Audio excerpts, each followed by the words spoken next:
नमस्कार मित्रों, भक्ति सागर चैनल में आपका हार्दिक स्वागत है। आज आपको भाई बहन का त्यौहार रक्षाबंधन की कथा कहने जा रही हूँ। आप प्रेम पूर्वक सुनना। श्रावण मास के कोई भी एक रविवार को ये व्रत चालू कर सकते हैं और दूसरे रविवार को पूर्णाहुति किया जा सकता है। भाई बहन को यथाशक्ति भेंट देते हैं। कोई लड़की को सगा भाई न हो तो वो सगे संबंधी के भाई को धर्म भाई बना के ये व्रत कर सकती है। कथा। एक वणिक को 7 बेटे और 1 बेटी थी। 7 भाइयों की शादी हो गई थी और बहन की भी शादी हो गई थी, परंतु ससुराल में कुछ अनबन होने से वह अपने पियर में ही रहती थी। 7 भाइयों में सबसे छोटा भाई बहुत ही भला था। उसको माँ के ऊपर ज़्यादा ही प्रेम था। 6 भाई चालाक थे। धंधा अच्छा चलने की वजह से उसने छोटे भाई और माँ को और बहन को अलग कर दिया। छोटे भाई की गांव में किराने की छोटी सी दुकान थी। उसका धंधा ठीक ठाक चल रहा था। छोटा भाई जैसे तैसे करके अपना गुजरान चला रहा था, तो बहन ने सोचा कि छोटे भाई की मदद करनी चाहिए। वह अपने 6 भाइयों के पास कुछ काम मांगने गई तो भाइयों ने अभिमान से मना कर दिया। उनकी भाभियों ने अपनी ननद को गाय भैंस चरवाने का काम दिया और शाम के समय घर जाते वक्त बचा कुचा खाना देती थी। एक दिन बहन नदी किनारे से जा रही थी, तब वहाँ कुछ लड़कियाँ व्रत करने के लिए जमा हुई थी। बहन ने उन लड़कियों से पूछा, आप क्या कर रही हो? लड़कियों ने उत्तर दिया कि हम सब भाइयों के लिए अच्छी कामना के लिए रक्षाबंधन का व्रत कर रही है। लड़कियों ने कहा कि भाइयों के लिए रक्षा धागा लिया है, वह धागा हम भाई के दाहिनी कलाई पे बांधेंगे। भाई हमें एक मुट्ठी अनाज देंगे, वह हमें पका के खाएंगे। बहन बोली, रक्षा धागा बांधने से क्या लाभ होगा? लड़की बोली, भाई का जीवन अच्छा हो और उनकी आयु बढ़े, स्वास्थ्य भी ठीक रहे, ऐसी मनोकामना करती है। भाई बहन को अच्छे वस्त्र अलंकार पैसा भेंट देते हैं। बहन ने कहा, मैं भी अपने भाइयों के लिए ये व्रत रखूंगी। लड़कियों ने कहा, 8 धागे के 8 गांठ बांधने की। 8 दिन सुबह शाम धागे को धूप देना पड़ता है, उसके बाद भोजन करना पड़ता है। 8 दिन के बाद एक धागा पीपल के पेड़ को बांध दिया जाता है। एक लड़की ने बहन को गांठ वाले 8 धागे दिए और बोली, सातों भाइयों को एक एक धागा बांध देना और एक धागा पीपल के पेड़ को बांध देना। बहन रक्षा धागा लेके उत्साहित होकर अपने घर आ गई। उसने अपनी माँ को बताया कि उसने भाइयों के लिए रक्षा धागा व्रत लिया है। उसने माँ को बताया कि रक्षा धागा को धूप करने के लिए चूल्हा जलाए रखना। माँ ने चूल्हा ऐसे ही अंगारे रखे। उतने में उनकी भाभी घर में आई है। उसे पता चला कि बहन रक्षाबंधन का व्रत कर रही है। उसने जानबूझ के चूल्हे में पानी डाल दिया।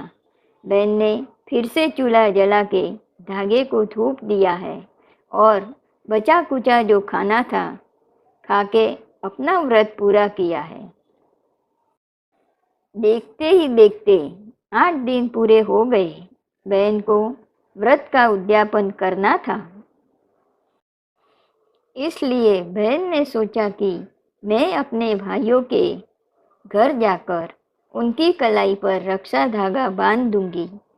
यही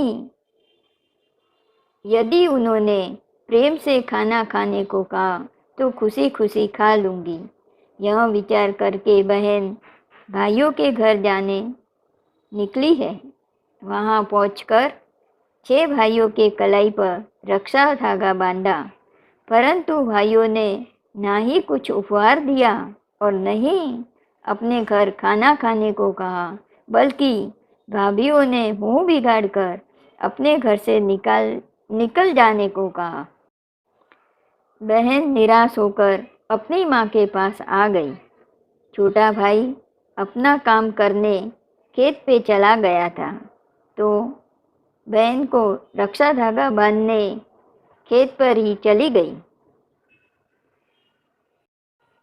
और भाई की कलाई में रक्षा धागा बांध देती है। भाई अति दुख भरे स्वर में कहा कि बहन, मेरे पास आपको देने के लिए कुछ भी नहीं है। भाई खेत में बोने के लिए कुछ कोदरव चावल के दाने थे। वह अपनी बहन को कोदरव चावल के दाने दिए और एक मिट्टी का ढेर दिया और जेब में से एक पुराने टाइम का 1 पैसा निकाल के दिया। बहन ने वह कुछ कोदरव चावल के दाने अपने पल्लू में बांध दिए।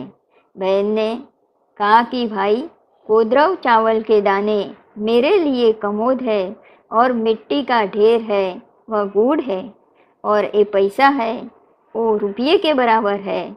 आपका सच्चा प्यार के आगे ये लाखों रुपया कुछ भी नहीं है। ऐसा बोल के बहन ने अपने घर गई है, तो वहाँ पे जाके देखती है कि उनका पति उसको लेने के लिए आया था।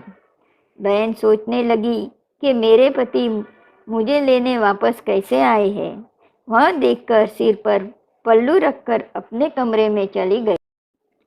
माँ ने बेटी से कहा कि बेटी, तेरा व्रत सफल हुआ है। आज तेरे पति तुझे लेने के लिए आए हैं। जमाई राज अपने घर ले जाने के लिए जल्दी कर रहे थे।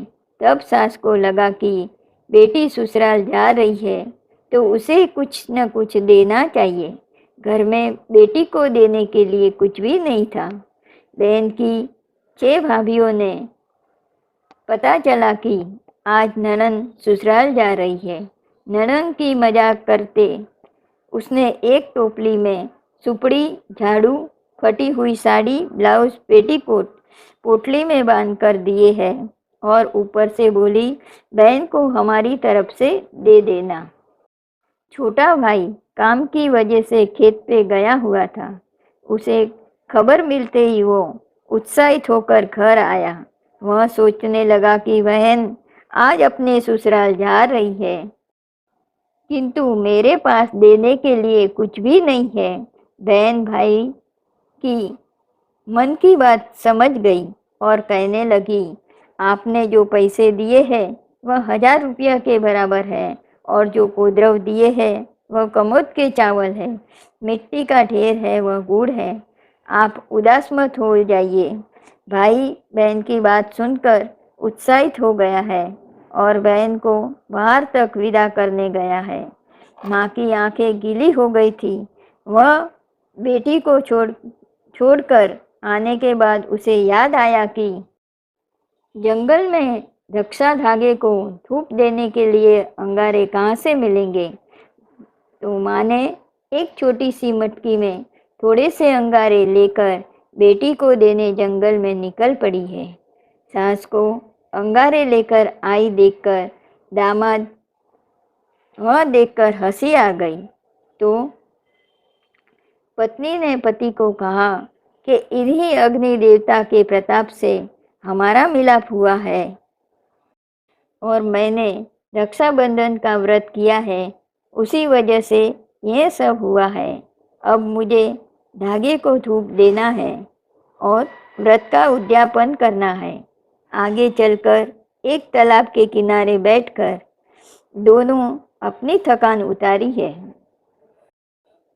बाद में कुछ अंगारे लेकर धागे को धूप किया। बहन तालाब में नहाने चली गई है। स्नान करने के बाद अपने पति से साड़ी मांगी है। पहली पोटली खोली उसमें कलर कलर वाले रेशमी वस्त्र थे। बहन ने उसमें से गुलाबी रंग की साड़ी पहन ली और पति को कहने लगी, ये सब मेरे व्रत का प्रभाव है। बहन ने दूसरी पोटली खोली तो उसमें गुड़ चावल और सोना मोहरे थी। बहन ने उसमें से एक सोना मोर लेकर अपने पति से कहा, गांव में जाकर थोड़ा किराना लेकर आओ। पति के जाने के बाद वहां पर एक तालाब की जगह एक भव्य महल खड़ा हो गया। बहन ने 16 श्रृंगार सजकर झरोखे में बैठकर पति का इंतजार कर रही थी। पति सोचने लगा कि यहाँ पर तालाब की जगह पर महल कैसे हो गया। उतने में बहन दौड़कर बाहर आई और अपने पति को हाथ से पोटली लेकर बोली, यह सब मेरे व्रत का प्रभाव है, चलो महल में खाना बनाती हूँ। बहन महल में चूल्हा बनाने की जगह ढूंढ रही थी। सब जगह पे सोना ही सोना निकल रहा था। फिर एक जगह पर चूल्हा बनाकर रसोई बनाई। दोनों खा पीकर खुश हुए। ये व्रत के थोड़े साल के बाद बहन के पियर में खराब दशा बैठी है। घर में सभी लोग भूखों मर रहे हैं। बहन के सातों भाइयों और भाभियां माता पिता मेहनत मजूरी करने के लिए अपना गांव छोड़कर चल दिए। चलते चलते वो लोग महल के पास आए और सोचने लगे कि यहाँ पर बाग बगीचा बनाने का काम मिल सकता है और खाना पीना भी मिल सकता है। बहन खिड़की में ही खड़ी थी। उसने भाई भाभी और माता पिता को पहचान लिया। उसने अपनी पहचान नहीं बताई। बहन 6 भाइयों को कुदाली दी और जमीन खोदने के लिए और भाभियों को तगारे दिए मिट्टी डालने के लिए। छोटे भाई भाभी को देख रेख के लिए रखा गया और अपने माता पिता को महल में रहने दिया। बहन बोली, आप आराम से प्रभु भजन करो और खाओ पियो।